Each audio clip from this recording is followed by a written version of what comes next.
Hello again, I am Blunty. I watched The Batman last night. It was actually my second viewing, and let me tell you something. Doesn't hold up second time around. I mean, I didn't really love it the first time around, but the second time around, oh my god, you really start noticing how dull and plodding and just boring that movie is.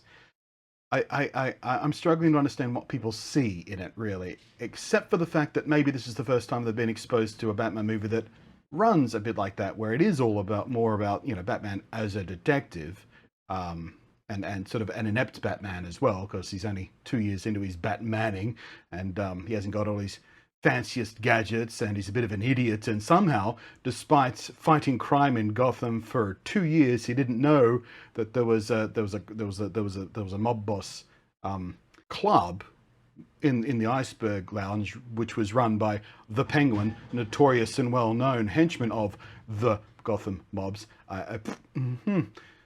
Only one of many stupid things Batman did stupid in that stupid movie, but none of that is relevant right now. Tell you what though, if you are excited by the thought of a Batman who isn't just all growling and punching all of the time throughout the entire movie, don't watch the live action stuff. Instead, choose to read The Long Halloween, which you can get in a graphic novel, collected edition. Good. Or if you don't like the thought of just reading, you can actually just watch the two-part movie adaptation of The Long Halloween that came out last year? Doesn't matter. But watch that instead.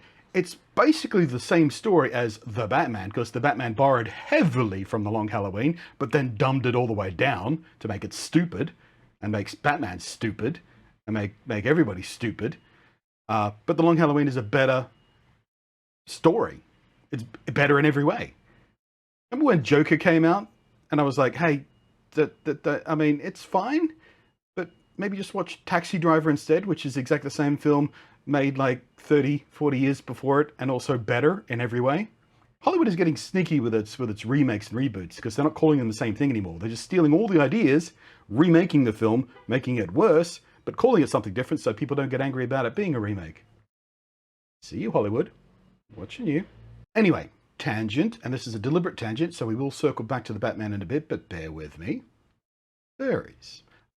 I never really got furries. I don't understand them. I can't crawl inside their headspace. I've tried many times, and I do this with other sort of subcultural things that sort of I don't sort of personally relate to, and I try and understand other people, because, well, part of being autistic is you really want to understand how other people work so you can talk to them properly. But in an effort to understand them, because everyone deserves a little bit of understanding, that's where empathy and compassion comes from, I sometimes lurk in a furry meme subreddit, because you can sort of get an insight into how people think if you look at the memes that subculture is creating and things like that. And I still don't get it. But the problem is, when I got done watching The Batman last night, I went and I scrolled through, you know, the Reddit stuff that I generally scroll through, and I was looking at the furry stuff, and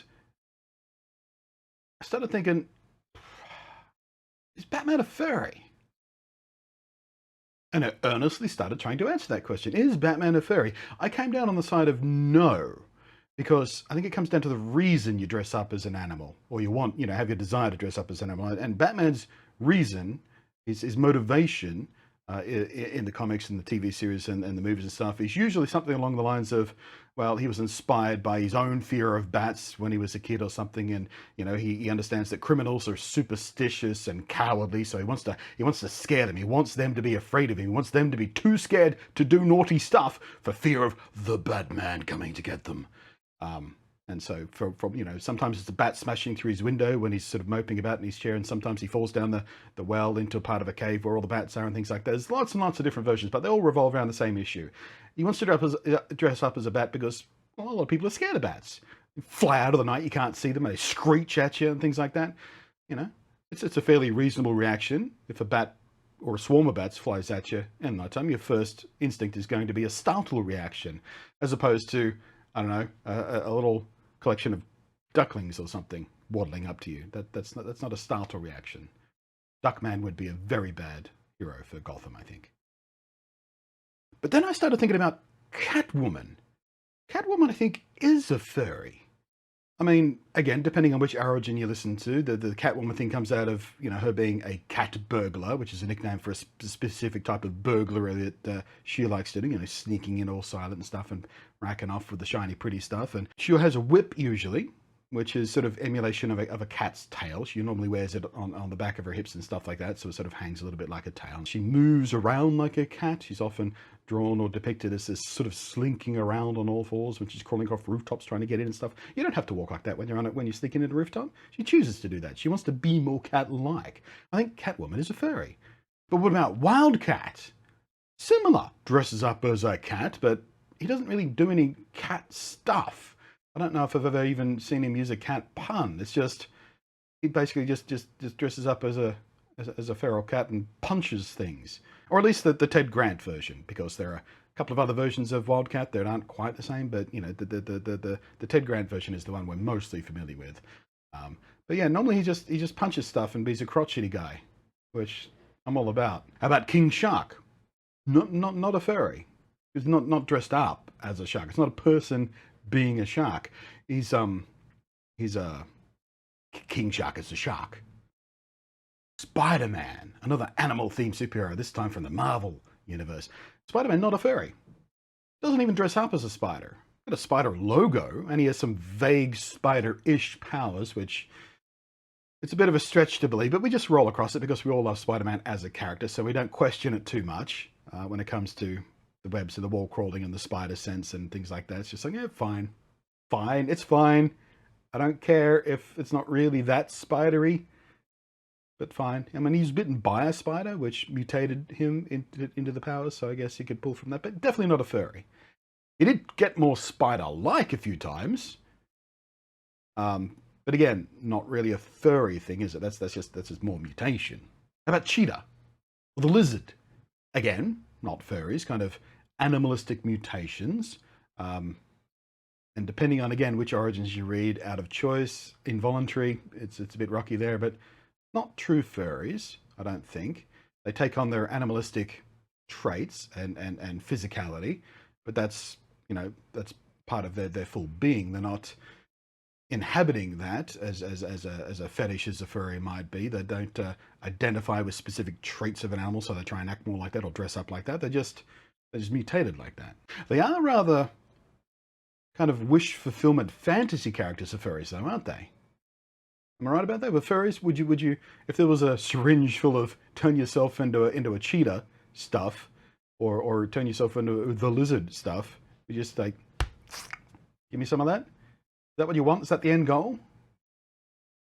Don't understand furries. Anyway, enjoy your day, your week, or perhaps even the rest of your life thinking about that dumb shit every time you think about an animal-based superhero or something like that. I basically just wanted to share the loop of stupid misery that my brain has trapped me in for today, and problem shared is a problem halved, because I'm locked in on that thought a bit. Happens to people with autism. Sometimes we get locked into a thought, and sometimes the only way I can unlock that is to make a video like this. I've done it a few times where I'm stuck, I can't stop thinking about something, so I just have to blah, blah, blah, and that helps release me. But now you're stuck in it too. Enjoy that. Oh, and bonus question. For any furries still watching at this point, I have a genuine question for you.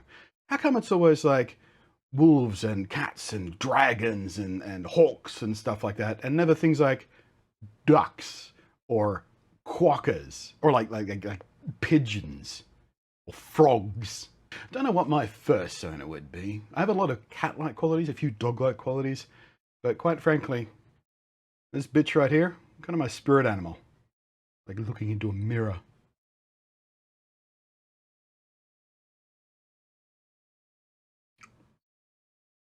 Thanks to the patrons.